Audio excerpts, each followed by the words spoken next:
I thought we can discuss the gradual training that is found in the suttas. It's sometimes divided in different ways, but this is the usual. In Majjhima Nikaya 107, it begins with, is it possible to describe a gradual training, a gradual practice, and gradual progress in the Dhamma and discipline? And the Buddha says, yes. When he obtains a person to be tamed, he first disciplines him thus.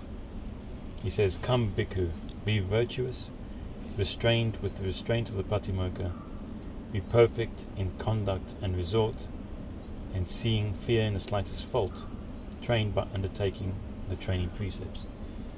In some other suttas it's also before that, 5 precepts, 8 precepts. So it is overall, that's the first step, virtue, taking on the precepts. But I think the seeing fear in the slightest fault, being able to recognize a fault and then...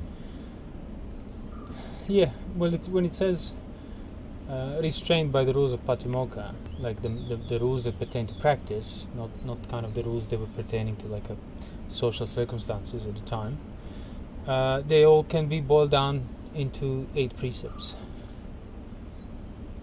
Or 10 if you want to forsake the handling of money and gold and so on. Which means it's not just for the monks, it's for anybody who wants to practice. Obviously, it was presumed that by wearing robes you want to practice. So that's what the Buddha will be addressing the monks. But even if you don't wear the robes today, you want to practice, the rules of Pāṭimokkha apply to you. Not technically, but as in the spirit of 8 precepts, yes. That's why whenever the Buddha would speak in the context outside of the like a monk sangha, speak about the virtue, he would talk about the 8 precepts. The wise men of the old used to live by 8 precepts all the time. That's why they had such a long lifespan and so on. So 8 precepts is the bare minimum for beginning of that self-taming, self-sense restraint. The discipline. The discipline, exactly, yeah. So it's not like if you're a disciple, then there's the discipline. Exactly, yes, exactly. Yeah. So if you are a lay follower, which means the one who trails behind out of devotion, that's where the 5 precepts are. It means they keep you from behaving like an animal, and you're making merit, and hopefully it will contribute towards your better birth. But if you're the one who sees himself as the one who practices the Dhamma, the 8 precepts are not negotiable. That is the bare minimum, the basis. And that's the very first thing. So you can substitute there, come here, bhikkhu, you say, you want to practice? Okay, come here. This is the discipline you have to take on.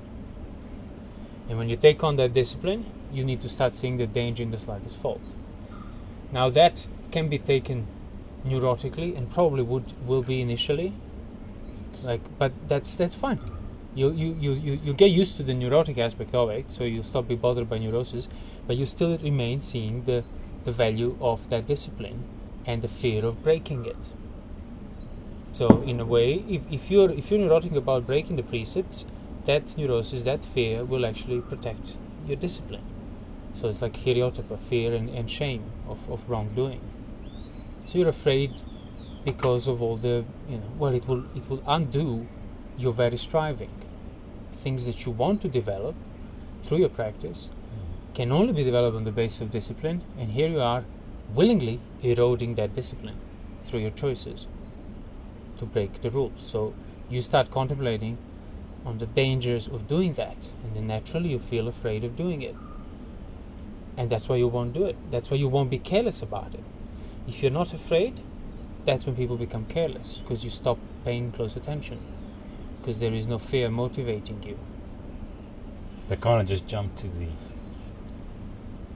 getting rid of the jhana part. I'll go to the jhana part first. Well, and work my way the other way around. I'm sure if I'm sure you can find an article or a teacher that will say, yes, you can do it. You can bypass everything the Buddha said and go straight to jhana part. And then the jhana, the results of that jhana, fulfill all these other factors, makes you restrained, sorts out your guards your senses for you. Sure. Yeah. Well, that's the common kind of misconception of even people that keep the precepts. They don't necessarily see the direct value of it. They don't they don't see how is this helping me tame myself in that sense. Like, to what extent am I developing through keeping the precepts? They do it on account of, faith, culture, tradition, whatever meditation group they're part of. They might do it on account of external circumstances motivating them to be restrained and keep the precepts because it's a good thing and so on, universally speaking. But deep down, they still hold the view that all these random things that they do will then somehow, magically, contribute to the special experience of a jhana or enlightenment. And when that happens, the work's done. So they don't see, basically, in other words, a direct work that they can do through their own choices and developing the right context. They will inevitably have to result in jhana and enlightenment. They just do random work that then they hope will produce the experience of jhana or enlightenment, and then they won't have to do any work because they're enlightened. Yes. Anyway, let's go into the second step. He says, once that person has perfect in virtue, the Buddha disciplines him further. Come, bhikkhu, guard the doors of your sense faculties. On seeing a form with the eye, do not grasp at its signs and features, since if you were to leave the eye faculty and so on unguarded, evil, unwholesome states of covetousness and grief might invade you. Practice the way of its restraint. Right. So that's already the what we call colloquially in our talks like the peripheral awareness. So you don't grasp the signs and features of that which you've seen, not like you don't see anything. So the signs and features of that which of a sense object you experience through your senses, they're always peripheral. You don't see signs and features. Like when you look at the signs that says stop, you see the letters, you see the color, you see the shape, but the significance of do not pass this line, you specifically don't come here, stop there, that's not in the sign. Yet you see that when your eyes see the sign. Those are the features of that sign, the significance of it. Okay, the meaning. The meaning, sure, the meaning, the significance, the signs, the feature, the nimittas, basically. And the reason I'm saying that is because often that practice of sense restraint is kind of conflated with this view of beating the sense down. Like not looking, not touching, not breathing, nothing, just compress it all, not see anything. But that still you're not seeing the significance of that. The signs and features of what you're doing, you're not seeing. And that's where you need to start basically recognizing the sense restraint to be. Are you restraining senses? Sure, beforehand, as we said before you do actions, you decide. You already know whether it's going to be rooted in aversion, greed, and so on. And that if you know, then it's rooted in greed, you don't do it. But now, say sometimes things surprise you, pop up, pressure arises that can become an ill will or sensuality. But now you have a choice of that which you have seen. You have a choice whether you're choosing to dwell mentally on the signs and features that are suitable for increasing of passion in regard to it, or the signs and features of they are also both are there. It's just what you choose to attend, or the signs and features that are not suitable. Either way, pressure has arisen. You can't undo that. You've seen things, so you realize, okay, I'm not in control of these eyes. Only relatively speaking, I can sort of foresee as much as I can and prevent, things that are suitable for lust or aversion to arise, for me to see and so on. But inevitably, things will happen because the organs are still there untamed. And when that does happen, that's when we say you need to be able to allow things to endure without breaking your discipline. That's the order. That's why you have the discipline first.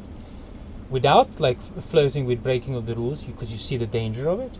And now, without losing the context of the signs and features of that which pressures you. And it's on that level of signs and features of things that pressure you that mind either delights in sensuality or tries to reject and get rid of the discomfort. And that's the root of the whole problem.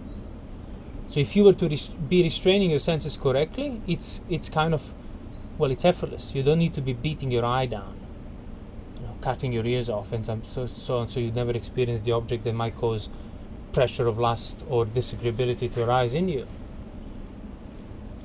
All you need to do is make sure when your eye does see, ears do hear, you don't dwell, delight, accept, welcome, entertain the signs and features of what you've seen that are basically making lust to increase. So the sign of the beauty, the sign of agreeability, the sign of non-danger, the sign of friendly, homely, non-threatening. All these things, all these significances are the sign of sensuality. Because if people were to truly see the danger of sensuality, none of that would ever be seen ever again as friendly, suitable, acceptable, pleasurable for me. It would be seen like an ember, like a pit of burning embers. Well, you can also see it with both those significances, what you used to see it as. That's what I mean. The significances are there. It's not like I must remove these significances of pleasure. No. I must stop entertaining them and look for the other significances that are equally there, that I've been ignoring out of my habits of welcoming lust. So I can look at the beautiful parts, which increases lust, or I can look at the ugly parts, which will calm things down. But not for the sake of getting rid of the beautiful parts, or for the sake of getting rid of the pressure. That's not on you. Your eye is pressured, and your eye wants the parts that are beautiful. All you need to do is just keep projecting the context of non-beautiful and threatening and dangerous, and keep it there, and it will always prevail because it is more fundamental context. That's what Buddha would say. In beautiful, if you develop your mind, you'll be able to see the ugly. In the beautiful, not change the beautiful into ugly. It's still the same beautiful significances, and you see them as ugly. Through them, you see the ugly. You see the threatening. You see the danger. Because they do not grasp at its significance. Yeah, don't take it up. Don't welcome it, don't entertain it, don't take it up. Because if you... So it's there. The significance is there.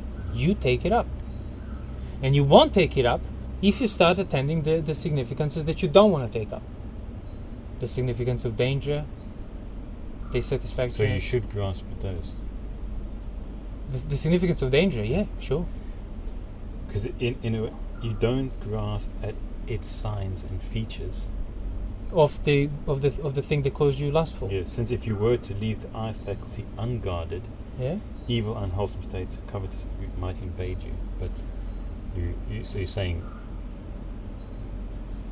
the other signs and features of... Yeah, like you don't start neutrally. You don't begin your practice where you have this equal choice of beautiful and ugly. You begin by being fully gripped, pressured, taken up, welcome, entertained of the beautiful. So your sense restraint begins by not doing that. So don't grasp those features, and then the other features will become more apparent.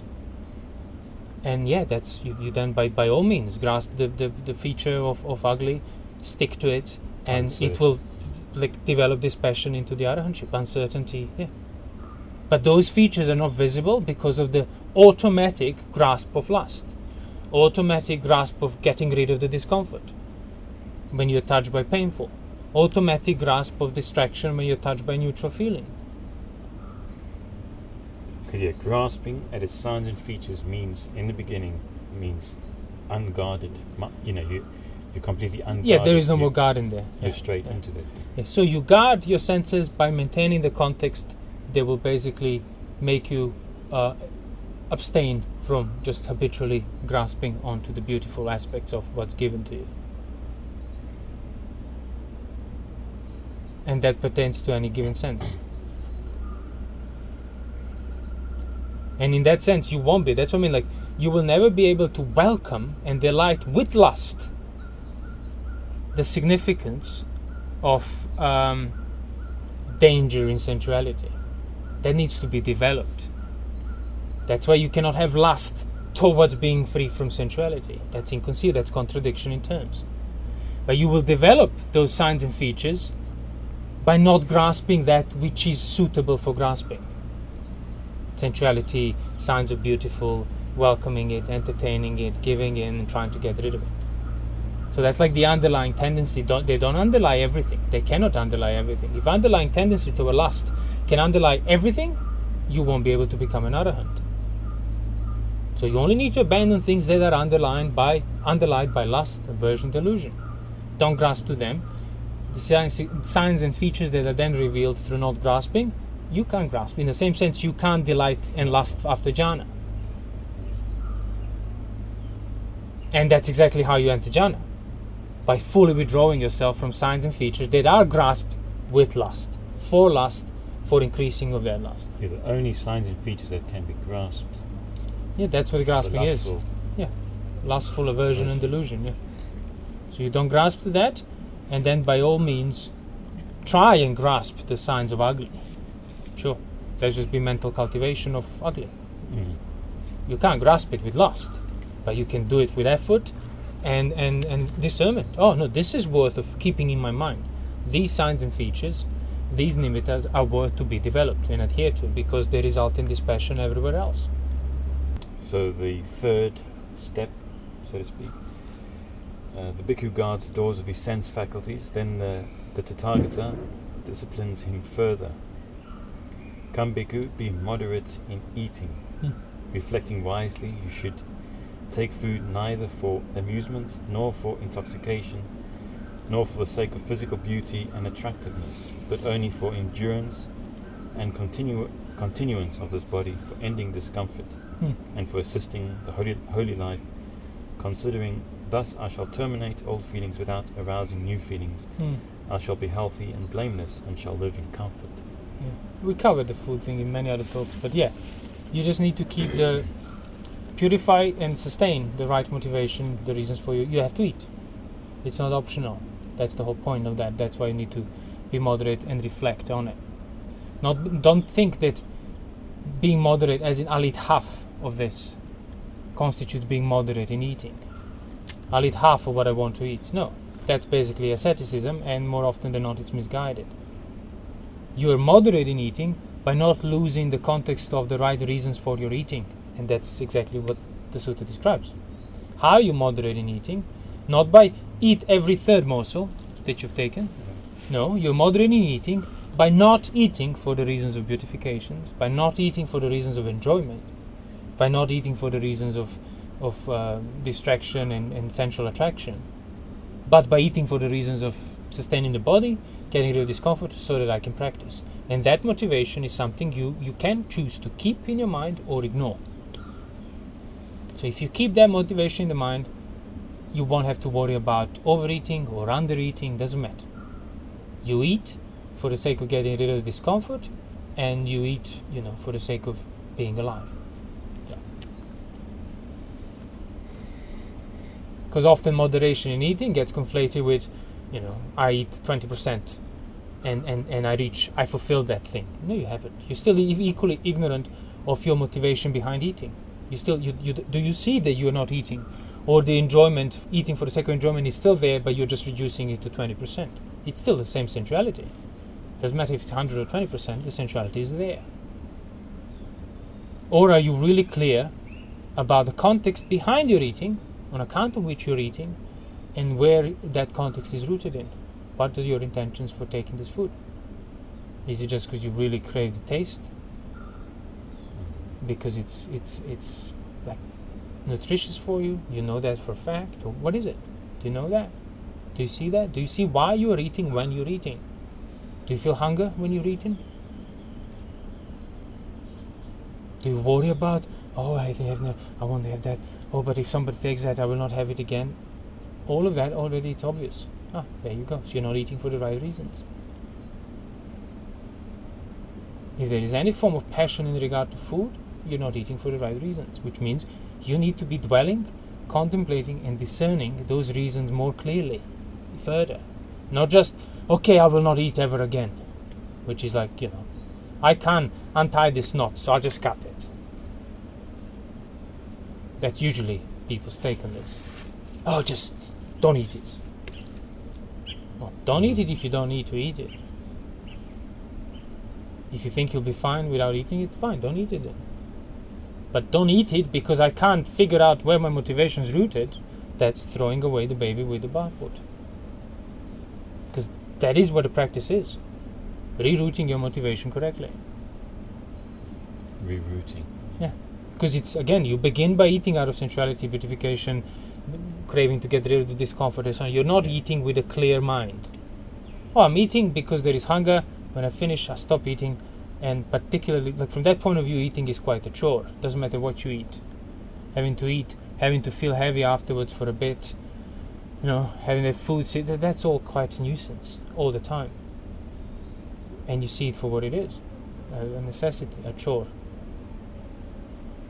But as you do that, you're going to have those moments. You want to eat more. You want to. Well, exactly, yeah. But even if you have those moments, if you sustain the context of eating for the right reasons, all those moments will disappear. It's like that simile given for samadhi, but it's the same principle. Like heating up a pan, you're going to have moments of wet drops of this falling onto it. But if the pan is sufficiently hot enough, none of that will linger on the pan. It will evaporate instantly or pretty quickly. So that's what I mean. Don't worry to try to micromanage. I'll take every second dish and not from a person on the left side of the road. That's basically like giants, complete kind of skewed, getting all completely wound up because they didn't know how to approve the lust. So what they were doing, they were trying to control the circumstances and just rattle themselves through constantly changing the requirements of the circumstances. Mm-hmm. But that means you're looking at a completely wrong place. You'll still be eating with lust, even if you're shunning the bait. You're doing it with lust. Lustfully, you don't want to engage with lust. But you can't sustain that, because sooner or later you have to eat. And even if you don't eat, if you die, you died without revealing the true motivation behind the sensuality. So you threw away the baby.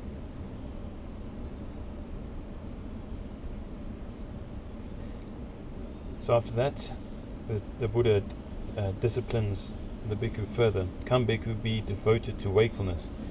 During the day, while walking back and forth and sitting, purify your mind of obstructive states. And then it goes into the, first watch of the night, the second watch of the night, so on. Well, again, we did that in last few talks, didn't we? The overcoming hindrances and stuff. The liability to lust, the liability to aversion. You see that passage is very often found in suttas. How you purify your mind. But how many contemporary practices you find teaching you how to purify your mind? They just tell you, focus on your nostrils, do this, be aware of what you're touching, what you're feeling. But how is that purifying your mind of obstructive states? Oh, I don't know. I just do this and I hope nothing arises in my mind that would be obstructive. But you're not purifying it. You're just trying to prevent it, trying to get rid of it. So that's why the purification, you can't just start with purifying your mind, because you won't even see your mind to begin with, let alone the states that are obstructive for the mind. So you need to be well restrained with discipline of the 8 precepts. The eating stuff. Yeah, you need to be celibate. You need to see the danger in these faults. Then you need to be guarding the sense faculties, not grasping, not welcoming, entertaining the signs and features that will be increasing lust, increasing aversion, and so on. Then you need to be moderate in eating. That's another practice that you do on top of these things. You don't just start being moderate in eating. Because again, as I described, it's moderate in eating. It's not about a quantity of bread you ate. It's about clarity of the motivation behind your eating. And for most people, that's completely invisible, because most people don't even keep the 8 precepts. Mm-hmm. Most people are not celibate. Most people live with mind wet with sensuality. Most people don't guard their sense faculties correctly. They don't even see the signs and features. When they hear about guarding the sense faculties, they think, I must not see the eyes, the forms with my eyes. And then just try to beat down the eyes when they do see the forms. But that's not disciplining it, that's just trying to get rid of it, kill it off. But if you do all these things that we went through, then you will see the clarity of the mind there, protected, through the guarding of the senses, through the sustaining the context in regard to that gateway for lust and non-arisen lust. And if you see no, fine, I'll sustain that, I'll protect that. If you're doubtful, okay, so this is how these obstructions could enter me. And that's that whole talk we did on the liability. Was it uprooting versus management? That was the talk, I think. The difference between uprooting and just managing. So you being watchful, regardless of what you do throughout the day, means mind staying with that which is the priority. So it's not about, oh, I have to go and do that, or I have to do this, or I have to stay here. All of that is secondary. You will be going there and doing that and staying here, but the primary thing is I stay here guarding the gateway towards my mind, so there are no obstructions for it. That's the sole task I have, task that I have generated and outlined clearly for me now on account of discipline, guarding the sense faculties, being moderate, careful with motivation in eating, and now I see it clearly. This is the gateway where the obstructions obstruct me, and when they don't obstruct me if I don't allow them to. Yeah, now you're guarding. Yeah, You're guarding it. Sense. You're not fighting, you're not chasing, you're just sitting at a gateway as a guard. And oh, no, you cannot enter. You are in a position to do so because you built it up. And the gateway is basically that like one entrance into the city that's completely walled around. And the wall around is your discipline. The wall around is your sense restraint and seeing the danger in the slightest fault. The behavior has been purified for beforehand, as the Buddha would say. The wall has been built. No wall, doesn't matter if you have a gate. You can sit at the gate and there is no wall around it. So you're not guarding, you're guarding the gate maybe, which nobody's interested in. Everyone wants to go to the city. No, that's why the whole like sila and celibacy is not optional. If you want to practice. If you want to be a virtuous layperson and stay a layperson, then yeah, you can keep the 5 precepts and be generous. But that's not what we're talking about, in this talk at least. So after he's disciplined in being devoted to wakefulness, the Buddha says further, come bhikkhu, be possessed of mindfulness and awareness. So again, it's kind of saying the same thing. Well, it's like composing that same wakefulness even further. So like bringing that context that you have developed, that guard post that you are clear about, intensifying it even further now. Not through focusing meditation or practice, just being even clearer about it, to the point of you don't need to sit for half an hour and calm yourself down. Whether you're extending your arm while you're extending your arm, whether you're walking, talking, going to the toilet, eating, even these like immediate things that you do that the mind does not necessarily pick on and doesn't need to pick on in the beginning, even now you're not picking on them. It just means that even while you're doing that context, that guard post is so clear, you are there. You're not abandoning that one job that you have. Protect the mind from the obstructive states. Whether walking, extending, putting the robe, even these little quick things that you do. But see, at what stage you do that. And the reason why I pointed out is because many people would start the practice with that. It's like devoted to what? Thinking focusing on my hands while I'm touching is doing that. No. There is no focusing there. It's just developing of the context to the unshakable extent. Be celibate, see the danger in the slightest fault, guard your sense faculties, be clear about the motivation in regard to your eating and do not allow yourself to eat out of the unwholesome motivation. Watchful, and then you will know what sati sampajanya is. Like the simile of a cook who feeds the king his dishes and then watches him and sees, oh, he didn't take that, he took a lot of that.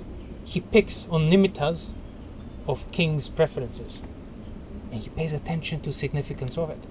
So next time he prepares more of that which he picked so many times. And he's skilled in reading nimittas. That's it, that's all to it. And then the other cook doesn't pick on any nimittas and he just keeps cooking the same thing for king and he doesn't even eat it, and then the king fires him, sends him to the dungeon. So you want to pick the nimittas of your mind as well. What does your mind incline to? Pick on that before you gave in to the inclining. That's it. So signs and features need to be discerned in the background, peripherally. It's not something you can stare at, because there are always signs and features of that which you're staring at. seeing the mind. It's all about seeing the mind. You can't see the mind as an object of your senses, but you can discern it peripherally and know it. Citta nimitta, that's the whole principle behind it. Through this gradual practice. Yeah. This gradual. Rounding up, building up the wall, setting up the gate, and guarding it. He practices full awareness. The next step is, once he's accomplished in mindfulness and full awareness, the Tathāgata disciplines him further. Come bhikkhu, resort to a secluded resting place. The forest, the root of a tree, a mountain. Do not dwell in company. But then he goes, and then he resorts to a secluded resting place. Physical seclusion. We did talks on that as well. And then he enters jhana. He abandons the hindrances. Abandons the hindrances. Right. He continues the same. Yeah. You want to be free from hindrances, which is a prerequisite for entering the jhana. You need to be dwelling with your mindfulness and recollectedness thoroughly established. You want to have that established, you need to be watchful all the time. You want to have that accomplished, you need to be guarding. No, you need to be moderately eating, isn't it? Then you need to be guarding your sense doors. Then you need to be celibate and restrained by the virtues of Pāṭimokkha. So in other words, you want to enter jhanas, start being celibate here and now. So you realize jhanas, as we often say, are the establishments of mind that come as a result of your purification and the lifestyle. Not a magical experience. They will then take care of your lifestyle for you, which is what people hope. I enter jhana, I'm enlightened, now everything is fine. No. Jhana is basically the last symptom, positive symptom, of you healing up everything that needs to be healed. Any wound of lust, aversion, distraction.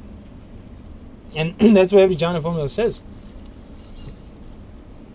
Dwell secluded, removing the grief and concern in regard to the world, abandoning the hindrances, quite secluded from these unwholesome states. The pleasure of seclusion is born.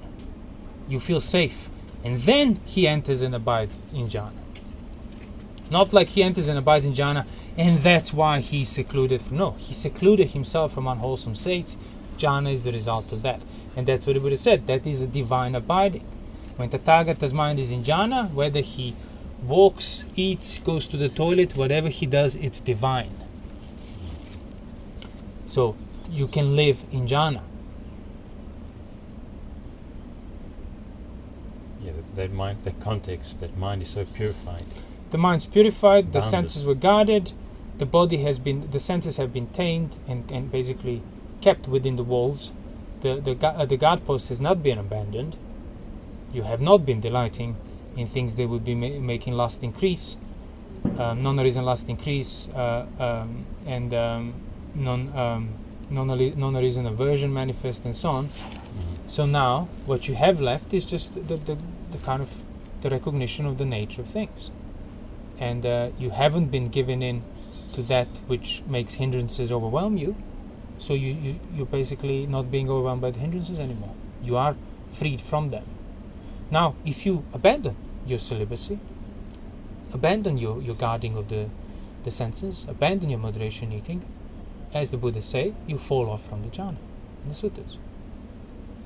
Or if circumstances change to such a great extent, everything becomes too unbearable, like in case of severe illnesses and so on, where you haven't abandoned your virtue, but you can't spend your time, guarding the gatepost because you're overwhelmed by pain, half conscious, half unconscious, dying basically, your guts are rotting and something like that, then you might fall away from jhana.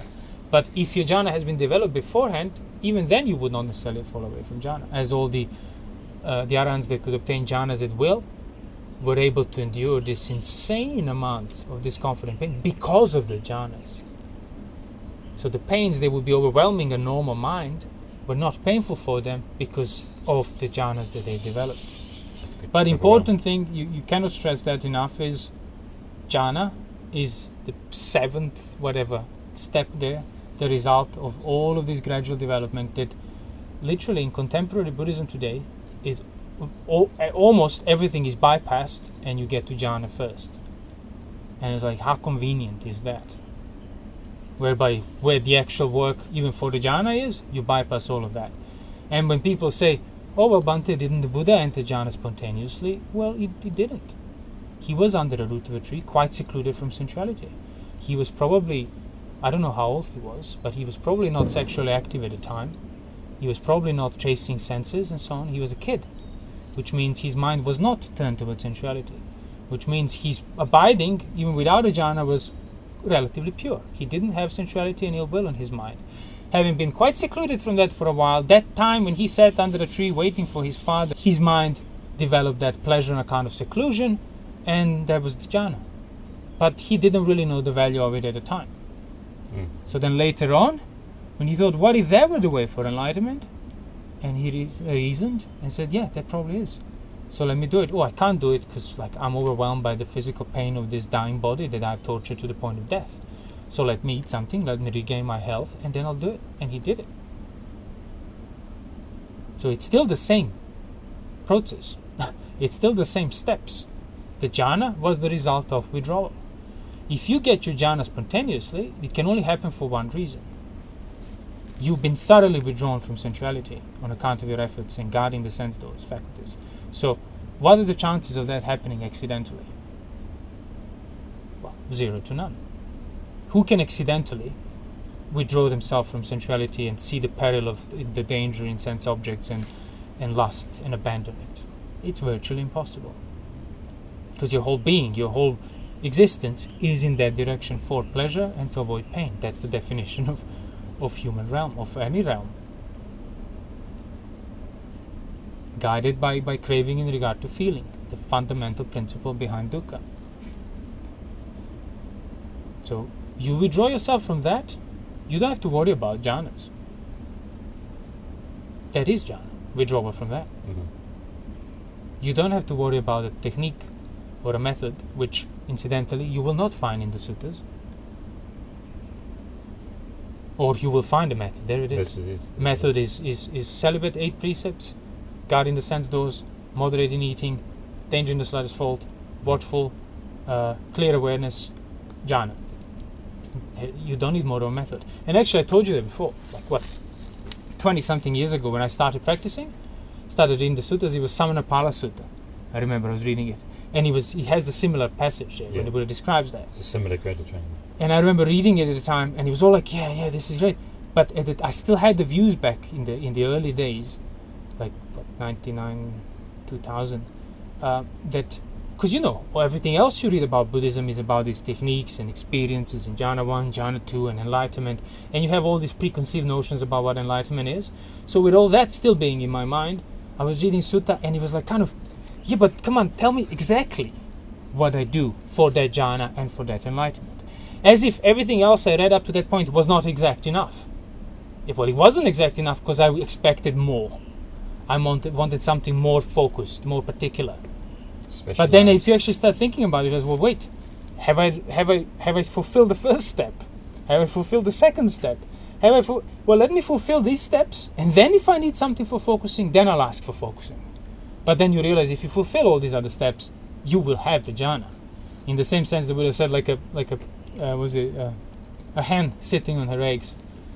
Even if she doesn't wish for her chicks to pierce out safely, they will, because she did the work of sitting and keeping the eggs warm.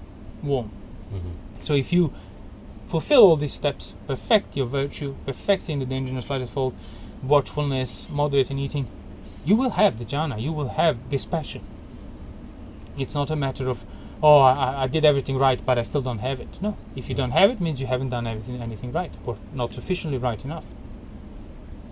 That's what we say. It's impossible to not have results if practice has been undertaken correctly. So that's why you use that to review yourself as well.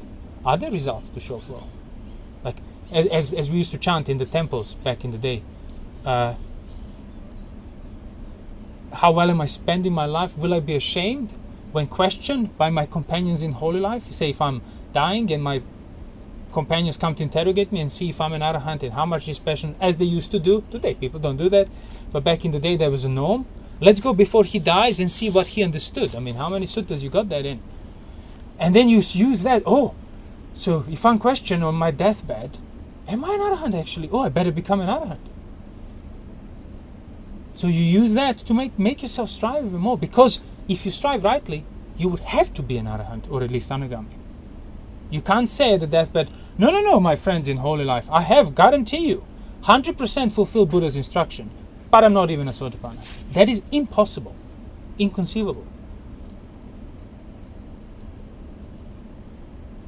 That is like to say, oh, I've been living in this desert and the sun for 50 years of my life, but these clothes are still wet, miraculously. That's impossible. They would have to dry. So you use that, like, okay, so is there dispassion? Is there proper seclusion from hindrances, from unreasoned hindrances to arise? Do you see them free from that as well? Develop clarity in regard to that, you're developing clarity in regard to jhana.